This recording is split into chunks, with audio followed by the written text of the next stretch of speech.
Welcome to the Litany of Catholic Martyrs for May 8th. The Church, in her infinite wisdom, deemed it fitting and proper that each day Catholics remember those who offered the ultimate sacrifice for Christ and His bride, the Church. So let us honor these men and women with the words of Father John Hardon from the Society of Jesus. Never in the history of the papacy has any bishop of Rome written a greater length about martyrdom than Pope St. John Paul II. His encyclical, The Gospel of Life, devotes 1,000 or more words to the call to martyrdom in our age. He reminds us that the revelation from the Old Testament to the New, and from the time of Christ to the present day, is the history of martyrdom as a witness to the truth. He names Susanna, who refused to consent to lechery and was ready to die to preserve her chastity. He spoke of St. John the Baptist, who was beheaded by King Herod because he condemned the adulterous marriage of the king. But he especially identifies Jesus Christ as the King of martyrs, who died on the cross as a witness to the truth which he was sent to proclaim to the world. So, the history of a courageous practice and profession of the truth has gone on for 20 centuries of Christianity. We commonly speak of the first 300 years of the Christian era as the age of martyrs. Certainly tens of thousands of believing Christians laid down their lives rather than compromise their Christian faith and morality to a pagan culture in which they lived. Every single pope, up to the 4th century, died a martyr's death. So, far from crushing Christianity or destroying the church founded by Christ, martyrdom actually contributed to the growth of a Christian civilization. The phrase sanguis martyrum est semen Christianorum, the blood of martyrs is the seed of Christians, was not some pious aphorism. It was a literal fact of history.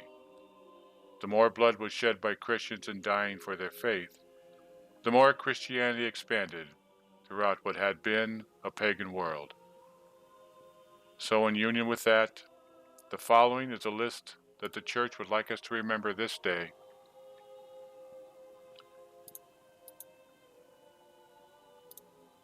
One moment, so sorry.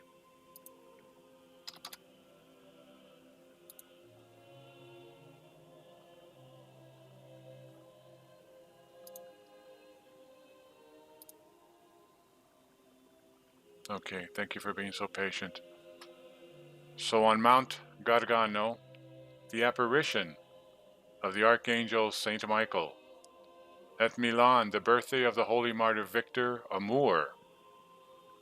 He became a Christian in his youth and served as soldier in the imperial army. When Maximian wished to force him to offer sacrifice to idols, he persevered with the greatest fortitude in the confession of the Lord, being first beaten with rods, but without experiencing any pain, through the protection of God, and then having melted lead poured over him, which did him no injury whatsoever, he at length terminated the career of his glorious martyrdom by being beheaded.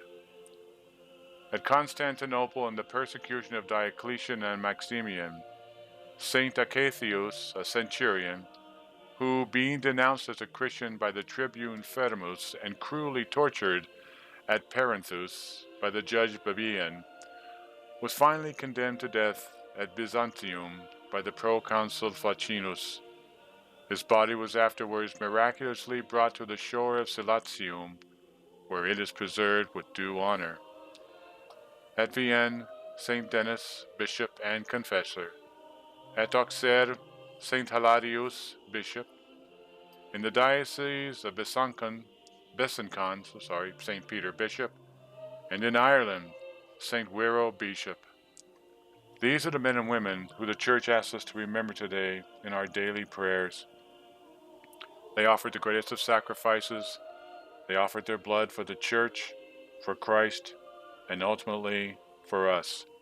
Remember them today as you go through your day. If you have any